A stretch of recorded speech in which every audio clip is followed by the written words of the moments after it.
All right, Burgundy Gold Nation, if this is your first time on this channel, I just want to say welcome. This is Commanders Talk. Here we talk all things, everything Washington Commanders. So you can show your support by banging that subscribe button. If you've been here before, or if you already subscribed, I just want to say thank you and salute.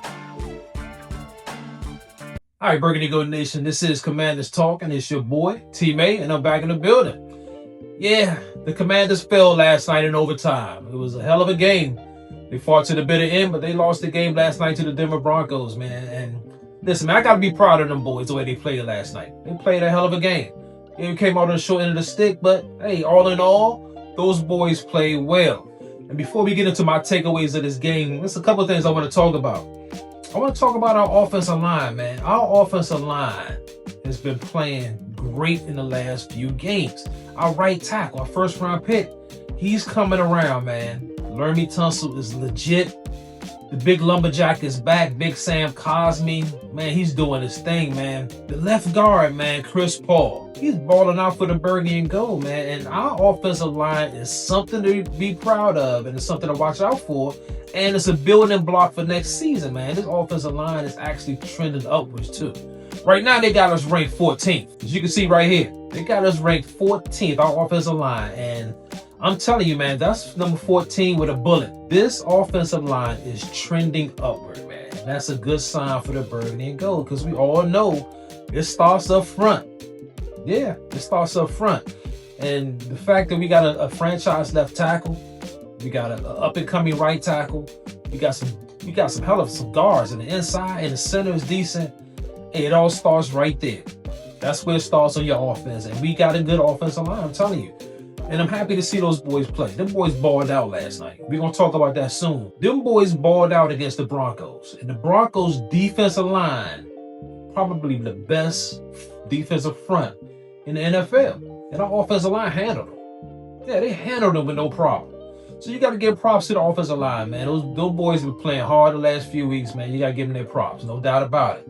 Now, also, I want to talk about another issue. The fact that the fans, man, they want to give up on players. Some players that's struggling this season. I still think it's a scheme issue defensively. It's a scheme issue, man. I don't think it's the players, man. I really don't. We gave up on these guys right here way too soon. As you can see on the screen, man. We gave up on these former Commanders, man. They are shining for the Rams right now. Cam Curl, man, he's balling out for the Rams, man. 87 tackles, 1 sack, 2 tackles for loss, and 2 interceptions, and Emmanuel Forbes.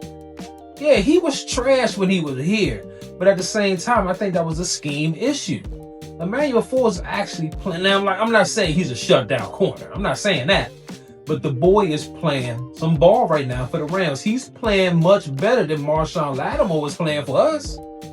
So I think, in a whole, we give up on players way too fast around here, man. We start hating on them way too soon. We start wanting to get rid of them way too early, man. I think we should be patient with these boys, especially some of our secondary members. Who? Guys like Mikey, man. Mikey Sanderstill, man, is a good corner. We need to listen, man. We can't give up on this guy, man. Even Quan Martin, our free safety. I think with a better defensive scheme, those two dudes will be playing like they were playing a couple years ago, man. And listen, we can't give up on these guys too soon. We got to be patient. And I know that's hard to do, especially when you've been losing for 20 plus years, man, under Dan Snyder. But we got to be patient with these guys, man. We can't give up on these guys too soon, man, because they'll go somewhere else and they will flourish. We've seen it happen to us, our former players, time and time again, man. So let's show a little patience for these boys. And next season, hopefully, we will have a better defensive coordinator here for the burgundy and gold. And our defensive players will be balling out. Guys like Big Play Trey, guys like Jordan McGee, Payne if he stood around, Johnny Newton, guys like that, hopefully will be balling out for us. All right, so the Commanders, man, let's talk about this game last night. Another primetime game, another loss in primetime, our 7th loss in a row. But at the same time, you have to be a little encouraged by what you saw last night. I know I am. I saw a team that actually fought hard. They fought to the bitter end. They played hard, man. They didn't give up. They didn't get blown out. This team actually looked like a playoff-style team, even though we know we're near making the playoffs. I know. I get it. But these boys actually played well, man. And listen, think about it. The season is over, man. These guys could be hanging it up, packing it in, putting forth half effort out there. But these boys actually are playing hard. They're playing well. That shows you the character of this team, man. You got to play with some respect. That's all I ask for this time of the season. You're not going to make the playoffs, but it is what it is. You still want them to go out there and play hard. And they played hard last night, man. And all three phases of the game, to me, they played great. Offensively, defensively, and special teams. All played well last night. Let's talk about the offense a little bit, man. Terry McLaurin. Scary Terry, number 17. He's a problem. And you can see the offense looks so much better when Scary Terry's on that field. They look totally different, man. He opens up so much more for this offense when he's out there. Debo looked better. Zach Ertz looked better. Everything looked better under that guy, man. And I'm so happy to see Scary Terry back on the field. Hopefully he can finish the year strong, man. He can make it through these next 5 games and just ball out and help us get some more W's. Yeah, I want some more wins, man. I know a lot of fans don't want the wins. They want that draft spot. I understand it. I get it. I see where you're coming from. But I want some W's, man. Forget that draft spot, man. You can get the same caliber player at number 11 that you can get at number 5 if you got a good front office. And I think we do. So I'm not too worried about that draft position, man. I want some W's, no doubt. Debo looked great last night. Zach Ertz, man, he looked great. Now, although Zach Ertz looked great last night, I think it's time for us to start phasing Zach Ertz out. I really do, man. I think we got to give some of these young cats some more shine on the field, man. Guys like Ben Sinnott, Colson Yankov, John Bates. And we got 3 tight ends that we still don't know what they can do offensively as far as receiving. We don't know. Have no clue. They can block, but we don't know if they can be great pass catchers. We have no clue. It's time to figure it out before the offseason starts, because then we'll know if we need to go out there and grab a tight end in free agency or in the draft. Marcus Mariota. The Mariota man was out there doing Mariota things. Good and bad. The bad, that interception. Marcus Mariota, I don't know what you was doing on that play, man. He was running around scrambling and he jumps in the air and throws a pass into traffic. Got it picked off, man. That was one of the worst interceptions I ever watched a guy throw since I've been watching football. Marcus Mariota, man. And I talked about it before. We just need Marcus Mariota to be a game manager, man. That's all we need. All that hero ball stuff from him, yeah, we don't need that, man. Marcus Mariota, that play was horrifying, man, to watch. And you look ridiculous out there, man. Just manage the game, man. Move the ball, get us in scoring position, let the athletes take over from there. All that extra stuff you be doing, stop it, man. You're not good at that kind of stuff, and it shows. It always backfires on this guy, and that's why he's a backup quarterback. Plays like that. Can't do those type of plays in the NFL, man. So Marcus Mariota, man, you got to clean that up. Like I said, all 3 phases of the game was good last night. Defensively, offensively, and special teams. Dan Quinn called another good defensive game last night. Man, you can tell that man knows what he's doing on defense. Too bad that couldn't rub off on Joe Witt. Offensively, Scary Terry is back. He's back. He looked good. He looked good out there. But what got my attention last night offensively was the offensive line. I talked about him already at the beginning of this episode, man. The offensive line is ranked 14th in the NFL. I think that's low. I think that's a little disrespectful. Our offensive line is the anchor of that offense, man. Those boys are balling, and we got to give them their props. Conley Jr., the first-round pick at right tackle, he's doing his thing. He's coming around. He struggled early. I get it, man. He was looking ridiculous out there early. But right now, this guy stuck with it. He's stuck with it, and he's starting to figure it out. And that guy is blocking well. The left tackle, Tunsil, man. We have a franchise left tackle on this squad. That's something to be proud of, man. Both guards. Big lumberjack Sam Cosmi. He's a Pro Bowler, man. He probably won't make it this season because he ain't played that many games. But next season, he'll be back in the Pro Bowl contention, man. No doubt. And Chris Paul, the left guard. Hey, this guy came out of nowhere. I'm a little worried, though, with Chris Paul because this is a contract year coming up for him. He could be playing, for a contract. He could be balling out for a contract. You get that paper that he may lay down. He could be one of those type of guys. I don't know. Would I pay him in the off season? It depends. It depends on how much money you want. If it's something reasonable, I will pay him to keep him. No question about it. If not, hey, with these high draft picks, I'll just draft a guard and have him play on that rookie contract. It is what it is, man. I wouldn't overpay for Chris Paul. He's balling, but that could be false hope he's giving us right now at that left guard spot. Once he get that paper, he could just kick back and just regress. And that's the last thing you want from that guy, man. You want that guy to stay hungry. So maybe you can give him a 2-year deal or something like that to keep him hungry. And if he plays well for the next couple seasons, then you give him another 2 or 3 year deal, something like that. That's probably what I would do with Chris Paul. Hey, man, I can't talk enough about Scary Terry, man. Last night, this guy went up against Patrick Surtain, man. One of the best corners in the NFL, and Terry was doing his thing with a backup quarterback. Now we know why Terry's special. A lot of people seem to forget it, especially some of the fans in the DMV, man. I hate to hear y'all talk about Terry on the radio, about how we should have paid him and this kind of stuff. But listen, Terry, we got him at a discount. And this guy is a legit #1 receiver. That's my guy, man. I'm not going to let y'all tear him down like that. This guy got injured. Injuries happen in the NFL. We all know that, man. And you can't expect this guy to go out there and play hurt because he would be giving half effort. But when he's healthy, Terry McLaurin, number 17, is a problem. Okay? He's a problem. Now, all we got to do is build around that. Build around the offensive line and build around Jaden Daniels. Add some more weapons. A running back. Offense will be high flying. Y'all get off Terry back, man. That guy is legit #1. He's a true commander. He's what commanders are made of, man. We're going to give him his props. Yeah, so like I said, man, we lost our 7th game in a row. I get it, man. I get why everybody's discouraged. I'm a little down right now myself. But the good news is we're trending upward. All right, as a team. This team is getting healthy.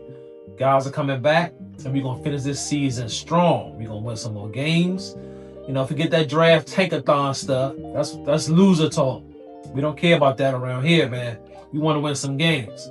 And if we keep playing like this, we're going to win some games. And we got Minnesota next week. Yeah, the Minnesota Vikings, who is a terrible team. You should be able to beat the boys, man. I'm already counting that as a W. I shouldn't do it, but I'm going to count that as a W, man. That's a win next week against the Minnesota Vikings. We better beat them boys. We got to, man. We got to snap this 7-game losing streak against the Minnesota Vikings. And I'm pretty sure we will, man. We're going to get back in that win column next week. And I see on social media, man, a lot of the fans and media, yeah, they were riding Dan Quinn on that call at the end in overtime, the call, that 2-point conversion, to go for it for 2 instead of kicking it 1. And listen, man, I have no problem with what he did last night. The reason why I don't have a problem, you only got 3 wins. You might as well go for broke. You might as well try to get that W at home. And the play that Cliff Kingsbury called was wide open. Running back out the backfield was wide open. Dude could have walked in the end zone. But the Denver Broncos made a play. They just made a play on defense. They wanted it better. They wanted it more than we did. And they made a play. That's what happened. I had no problem with that play call for Dan Quinn, man. Shout out to that guy for even having the guts in your team that only got 3 wins to even try to do something like that. You got to be happy for that, man. You got to be proud of what that man tried to do last night. And even though we lost the game, you got to take your hat off to that guy. Man, let's get right into the numbers, man. Let's jump right into it. The game leaders from last night. You can see Marcus Mariota. He had a pretty good game, man. 294 yards, 2 touchdowns, and that crazy interception. Not sure what the hell he was doing on that play. Listen, man, look at we shut that running game down. We shut that boy down. And Marcus Mariota led our team in rushing. And to me, that's a problem, man. We got to figure out a way to get our running backs more involved offensively. I want a running back to lead the team in rushing, not a quarterback, man. We got to fix that. Receiving, Zach Ertz, 10 receptions for 106 yards. He balled out last night. No doubt about it. We only had 1 sack. Frankie Louvu, shout out to that guy. And Bobby Wagner again was all over the field. 8 tackles, and he had an interception last night. Shout out to Bobby Wagner, man. He was doing his thing. He's been playing on the Pro Bowl level for the Burgundy Gold, man. Let's keep going with the stats. Let's go with the team stats, man. Total yards, we had more yards than them, man. 419. We only had 1 turnover, so we had 30 first downs. Offense looked good last night. 5 penalties is still a problem for us, but third down was 8 of 17. 4th down, we was 3 for 3, man. Wow, red zone, we was 3 for 5. And we held on to that ball for 35 minutes. Yeah, we should have won that game, man. It came down to that last play. And like I said, the Denver Broncos wanted it more than we did. But we should have won that game, no doubt. We could have upset the Denver Broncos, man, on national TV, man. I think that would have turned our season around a little bit. But it is what it is. We got that L. So let's jump right into the offensive stats from last night. I already talked about Marcus Mariota.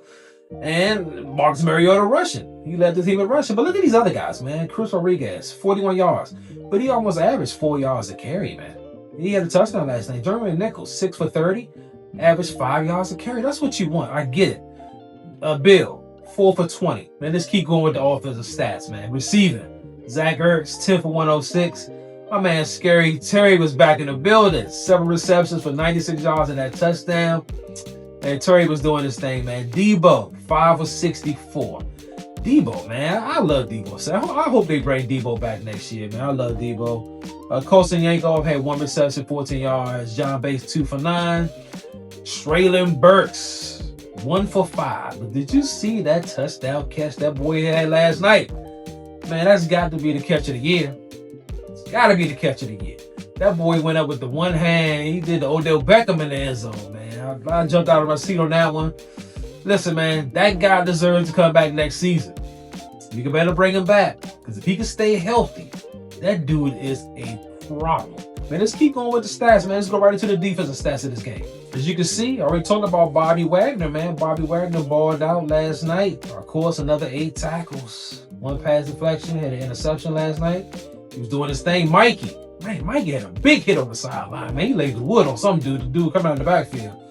Like I said, man, we cannot give up on guys like that. We can't. Jeremy Reeves, Revo, 7 tackles, man. That guy deserves a chance to start. I saw them having Will Harris out there a lot. I understand. I get it. But Revo outplayed Will Harris this season, man. He deserves a chance to stay at that strong safety spot. Quan Martin had a decent game last night. Jonathan Jones, our backup cornerback, 6 tackles, man. He actually looked pretty good. Noah I. That's my guy, man. Noah I actually balled out last night, too. Big Deron Payne balled out. Yeah. Defensively as a whole, this team was balling last night. Frankie Louvu had a big game for us, too. 2 quarterback hits. He had a sack, 1 tackle for loss, a pass deflection. He was all over the field. Eddie Goldman. Yes, Eddie Goldman. That guy struggled early in the season, man. I was like, man, get this guy out of here. But he's been playing pretty good lately, man. You gotta give him his props. Very disappointing for me. Defensively was no pass rush. Yeah, it was very disappointing, man. Look at Von Miller. He did nothing last night. Jacob Mark. He did nothing last night. Very, very disappointing, man, for our pass rush. You got to figure out a way to generate some pass rush. That's a spot we need to address early in the draft, most likely, or in free agency, man. We got to get a guy that can give us double-digit sacks. Yeah, 13 plus. My man Dorrance Armstrong will be back, hopefully better than ever. He's going to give us double-digit sacks, but we need another guy that can give us double-digit sacks. That's exactly what this defense needs. And I think that's what we're going to get in the all season. We'll see. Okay, so who do I blame for that loss last night? And honestly, it's nitpicky at this point because everybody to me had a decent game last night except for the referees.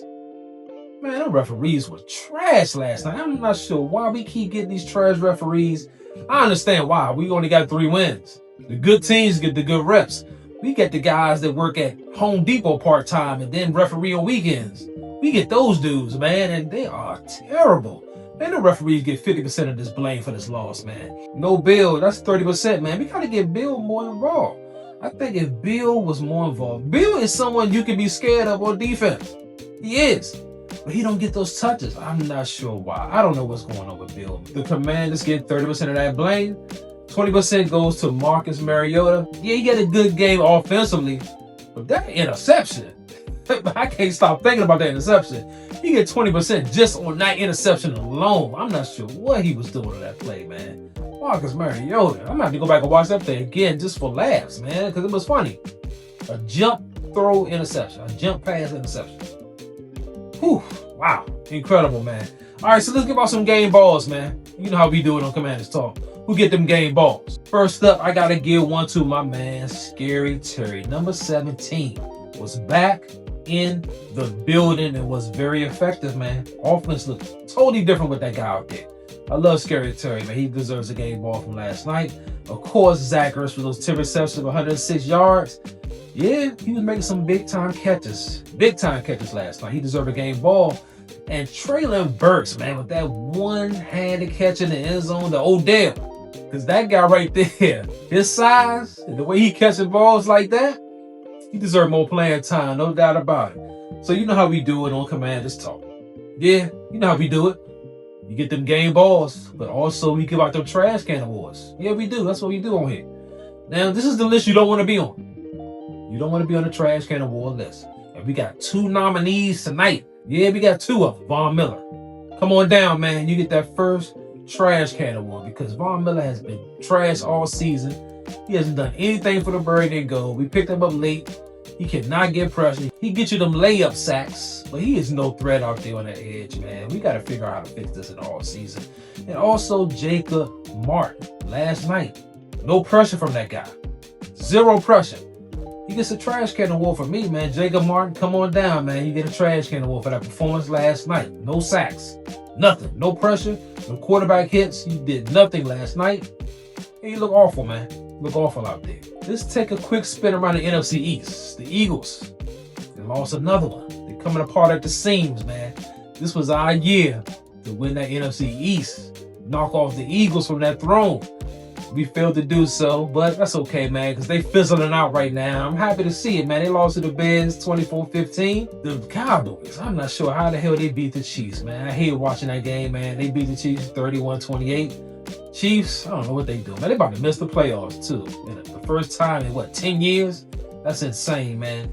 New York Giants, the New York football Giants, they play tonight, man. They got the New England Patriots. And let's take a look at the standings of the NFC least.